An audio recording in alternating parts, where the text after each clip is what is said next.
pessoal, sejam muito bem-vindos a mais um vídeo aqui no canal. Antes de mais, pedia para continuarem a apoiar este projeto subscrevendo o meu canal aqui em baixo. No vídeo de hoje vamos falar de alguns passos e vou-vos deixar umas dicas para adquirirem um imóvel para investimento. Assim, o primeiro passo que devem efetuar é definir qual a cidade e qual a zona dessa mesma cidade onde pretendem adquirir o imóvel.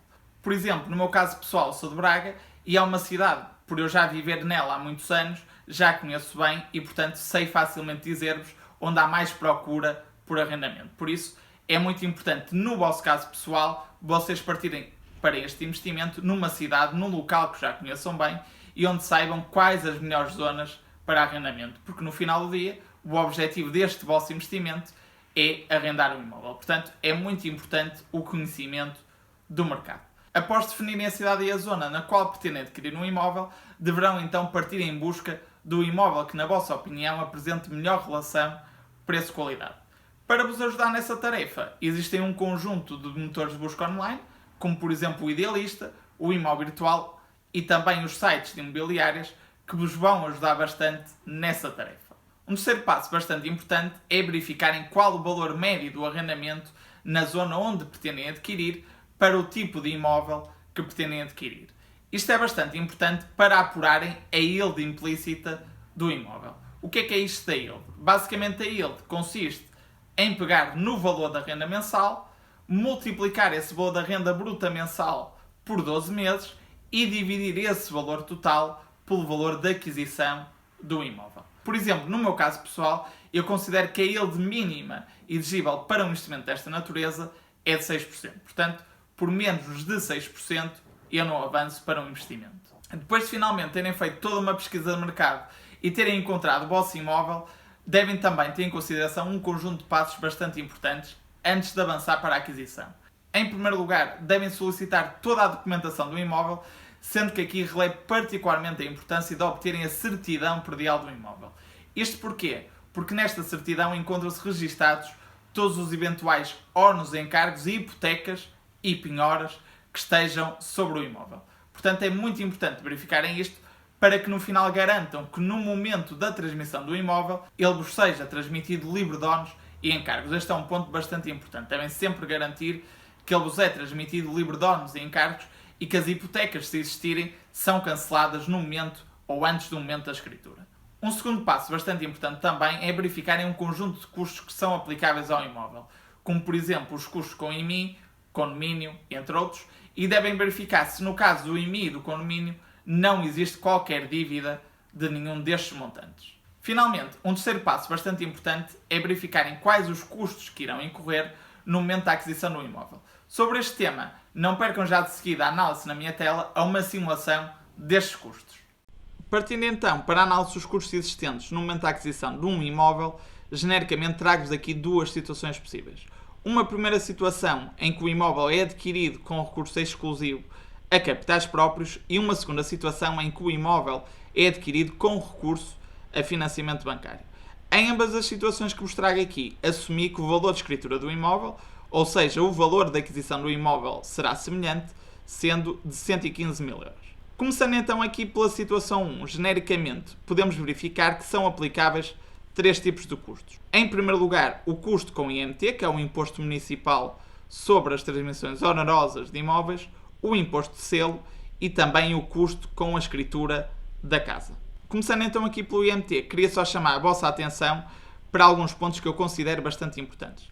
Em primeiro lugar, o IMT, o valor do IMT a pagar, varia consoante a finalidade que pretendam dar ao imóvel.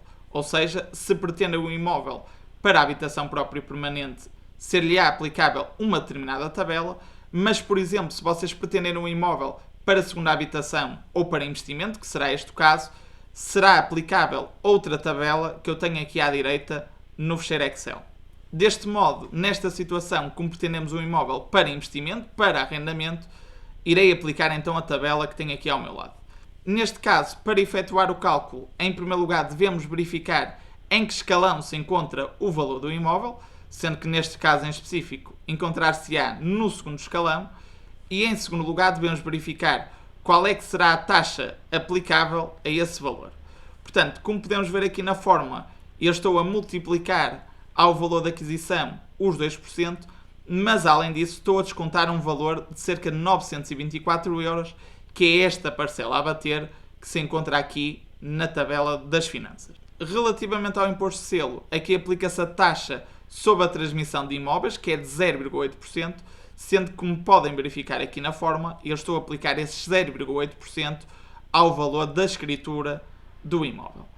E depois, finalmente, ainda na situação 1, temos os custos com a escritura da casa, serão de 375 euros. Contas feitas, o custo total na situação 1 será de cerca de 2.671 euros. Partindo então aqui para a situação 2, tal como já referi, o valor de escritura do imóvel será semelhante à situação 1, sendo de 115 mil euros.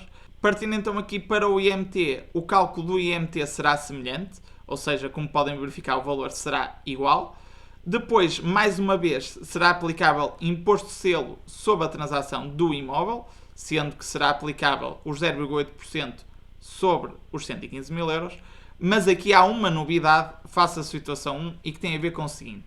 Neste cenário, tal como já referi, nós estamos a recorrer a financiamento bancário. E quando nós efetuamos um financiamento bancário, mais uma vez, temos que pagar imposto de selo sobre este financiamento. Aqui, a taxa varia face aos 0,8%. Aqui, neste caso, a taxa é de 0,6%. Finalmente, temos aqui também custos com escritura do imóvel, que aqui também são diferentes face à situação 1. Isto porquê?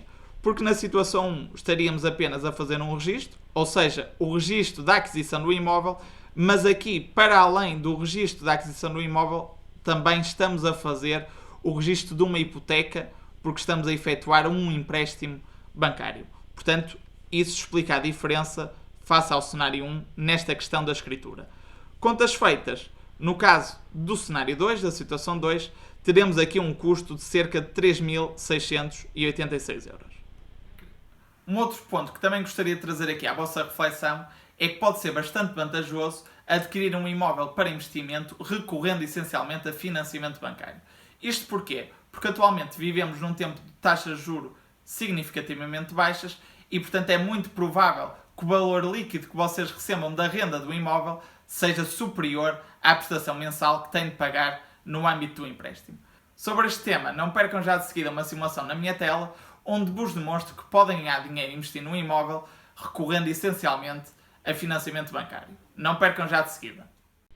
Para vos mostrar que podemos ganhar dinheiro e investir no imóvel através de financiamento bancário, trago-vos aqui uma simulação assumindo alguns pressupostos. Em primeiro lugar, assumi que o valor da aquisição do imóvel e o valor da avaliação do imóvel são semelhantes, sendo de 115 mil euros, e assumi também que o valor patrimonial do imóvel, que serve de base ao cálculo do IMI, é de 70 mil euros. Aqui dou nota que eu já vi alguns imóveis com valor de mercado semelhante a 115 mil euros, tendo acesso ao valor patrimonial e pude verificar que os valores andariam na ordem dos 70 mil euros. Portanto, daí este pressuposto. Depois, indo aqui para baixo, eu assumi uma renda mensal bruta de 575 euros.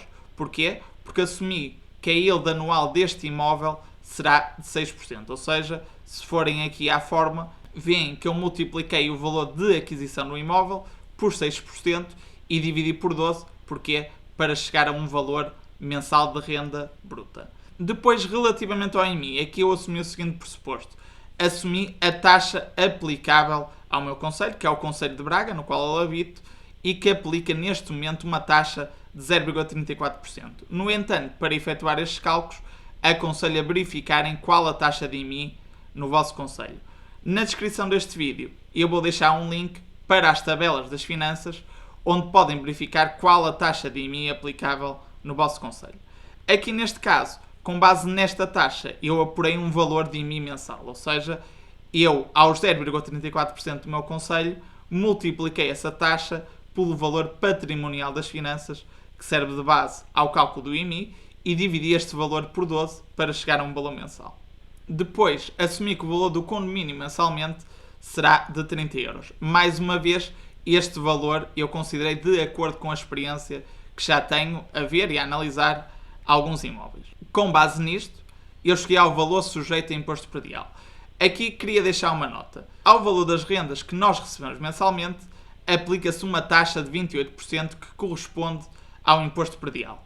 No entanto, esta taxa de 28% não se aplica diretamente ao valor das rendas, ou seja, esta taxa aplica-se ao valor da renda bruta mensal, mas descontando um conjunto de custos que temos com o imóvel, nomeadamente o valor do IMI, que pagamos mensalmente, e também os gastos que temos com o condomínio.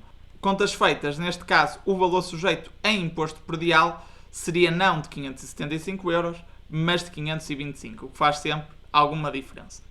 Contas feitas, aplicando a taxa de 28%, chegamos a um valor de imposto predial de cerca de 147 euros. Aqui nesta forma, genericamente, eu apurei o valor líquido que recebemos mensalmente, já desconsiderando quer o valor de imposto que pagamos, quer também outros custos como o IMI e como o condomínio. Descontando todos estes custos, chega a um valor líquido mensal, após destes custos, de 378 euros. No entanto, falta aqui um ponto bastante importante, que é o valor da prestação mais os seguros obrigatórios para um empréstimo que temos que arcar, uma vez que eu estou a assumir que estamos a adquirir um imóvel através de financiamento bancário. Relativamente ao empréstimo bancário, eu efetuo uma simulação no crédito agrícola, assumindo um empréstimo a 30 anos, financiado a 80% do valor, ou seja, 80% dos 115 mil euros. No caso desta simulação, deu-me um valor de prestação na ordem dos 300 euros. No entanto, queria deixar a nota que este valor dos 300 euros não considera a possibilidade de efetuarmos um empréstimo bancário através do protocolo que o crédito agrícola tem com a DECO e que já falamos aqui num vídeo anterior sobre crédito de habitação. Contas feitas, descontando o valor da prestação do empréstimo ao valor líquido mensal, chegamos aqui a um valor de 78 euros que ganhamos mensalmente. Se multiplicarmos este valor mensal por 12 meses, temos aqui um valor anual na ordem de 937 euros. Se multiplicarmos este valor anual pelos 30 anos, período durante o qual irá decorrer o empréstimo, ganhamos aqui cerca de 28 mil euros. Isto ainda tem mais impacto pelo seguinte. Em primeiro lugar, neste cenário base, eu não assumi o efeito de inflação, ou seja, eu não assumi que neste período, neste horizonte temporal, irá haver um crescimento das rendas, que é bastante provável em 30 anos, por causa do efeito da inflação, e também refiro que em termos de prestação do empréstimo não considerei as condições mais vantajosas possíveis. Portanto, este valor ainda poderá potencialmente ser maior. Contudo, também existe aqui um risco que tem a ver aqui com a questão do aumento das taxas de juros. Portanto, é uma situação que vocês devem ir monitorizando ao longo do tempo, mas aquilo que diria é que num ambiente de taxas de juros baixas, como vivemos atualmente, esta solução é vantajosa e dá-nos lucro, como podemos verificar aqui. Para além disso, esta simulação não considera o efeito potencial da valorização do imóvel, que também é outro efeito de rendimento que poderemos retirar daqui. Espero que o vídeo tenha sido do vosso agrado. Caso tenham gostado, deixem o vosso like, partilhem e subscrevam o meu canal. Não percam o próximo vídeo e até à próxima. Obrigado!